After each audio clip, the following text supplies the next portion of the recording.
আসসালামু আলাইকুম। ওয়াইফ যখন অসুস্থ থাকে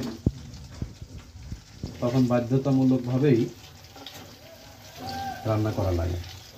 আর ওয়াইফ অসুস্থ না হলেও আসলে তাকে সেবা করা, তাকে তার কাজে হেল্প করা, এটা সুন্নাহ। তার চেয়ে বড় কথা হলো যে এখন আমাদের বাধ্যতামূলকভাবে সুন্নত আদায় করতে হচ্ছে। তো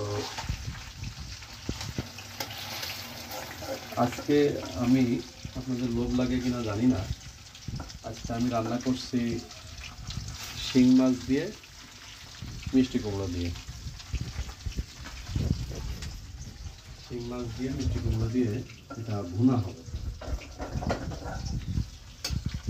যদি কেউ দাওয়াত নিতে চান আমার বাসায়, যদিও আমার ওয়াইফ অসুস্থ, তবুও আমি রান্না করে খাওয়াবো ইনশাল্লাহ। আপনাদের দাওয়াত থাকলো। হ্যাঁ, মাছগুলো উল্টে দিলাম। এখন মাছগুলো হতে থাকবে, এগুলো আর একটু ভাজি হতে থাকবে। আমার ছেলে একটু মাছটা কড়া ভাজি হলে ওর পছন্দ হয়। আমরা এখন চলে যাচ্ছি।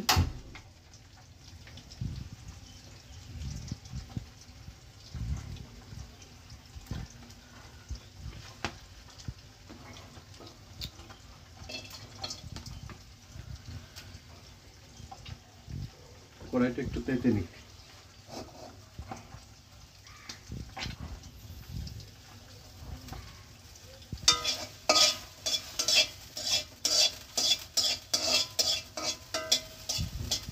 কড়াইটা একটু গরম হওয়ার পরে আমরা তেল দিব।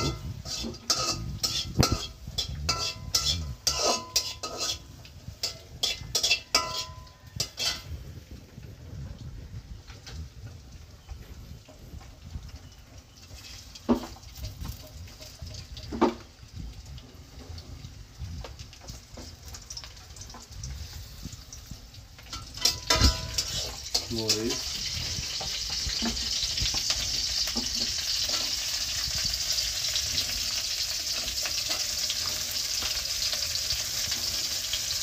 পরিমাণ মতো মরিচ, পরিমাণ মতো রসুন। মিষ্টি কুমড়ো একটু রসুন বেশি দিতে হয়। লবণ দিব,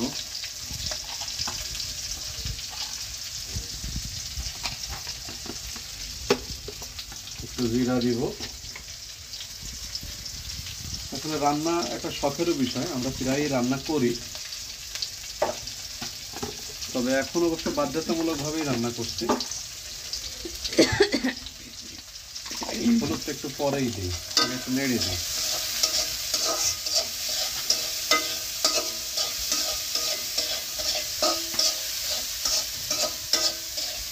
এটা যতক্ষণ পর্যন্ত বাদামি কালার না হয় ততক্ষণ পর্যন্ত।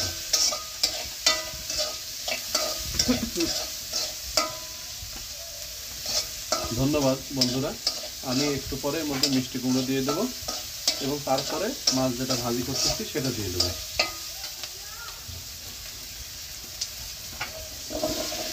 সাথে থাকার জন্য ধন্যবাদ।